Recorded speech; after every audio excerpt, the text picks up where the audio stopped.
امریکہ اور اسرائیل کی ایران پر حملے کے بعد اگلی باری پاکستان کی ہے۔ یہ کوئی قیاس نہیں، یہ ایک کھلا اعلان ہے۔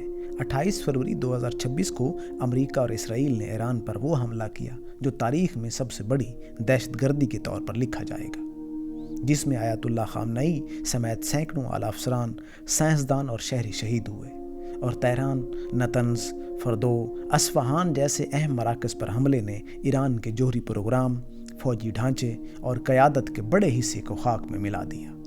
اور یہ سب کچھ محض ایران کو کمزور کرنے کے لیے نہیں، بلکہ ایک منظم پلان کا پہلا قدم تھا، جس کا اگلا نشانہ پاکستان ہے۔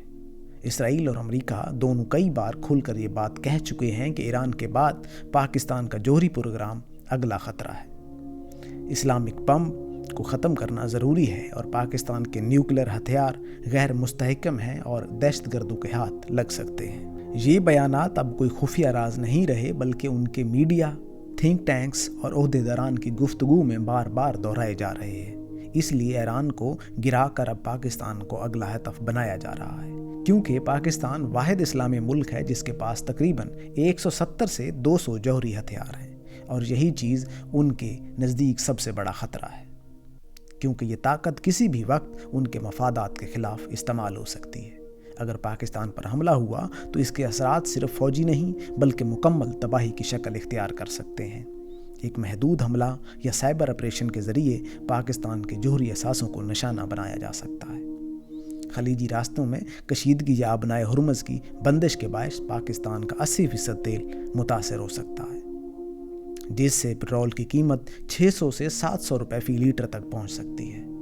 گیس کی شدید قلت، روزانہ 20 گھنٹے کی بجلی کی لوڈ شیڈنگ، مہنگائی 60% سے زیادہ، معیشت ڈیفالٹ کے دہانے پر، فوج کی دفاعی صلاحیت متاثر اور عوام میں شدید غصہ اور انتشار پیدا ہو سکتا ہے۔ اور اگر پاکستان نے جوابی کارروائی کی تو امریکہ اور اسرائیل اسے دہشت گرد ریاست قرار دے کر مزید بڑے پیمانے پر حملہ کرنے کا جواز بنا سکتے ہیں۔ یہ جنگ صرف ہتھیاروں کی نہیں بلکہ ایک مکمل معاشی، سیاسی اور نظریاتی جنگ ہے، جس کا مقصد یہ ہے کہ مشرق وسطیٰ اور اسلامی دنیا میں کوئی بھی ملک جوہری طاقت کے طور پر نہ ابھرے۔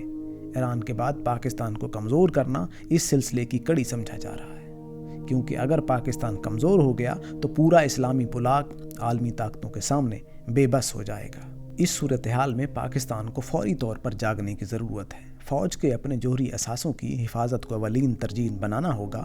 حکومت کو چین، روس اور مشرق ایشیائی ممالک سے متبادل توانائی ذرائع تلاش کرنے ہوں گے، اور عوام کو بھی ذہنی طور پر تیار رہنا ہوگا، کیونکہ اگر پاکستان اس دباؤ کے آگے جھک گیا تو یہ صرف ایک ملک کا نقصان نہیں ہوگا بلکہ پوری امت مسلمہ کے وقار اور مستقبل پر گہرا اثر پڑے گا۔ اس لیے یہ وقت غفلت کا نہیں بلکہ ہوش، اتحاد اور مضبوط فیصلوں کا ہے، کیونکہ اگر ہم نے آج حقیقت کو نہ سمجھا تو کل پچھتاوے کے سوا کچھ باقی نہیں بچے گا۔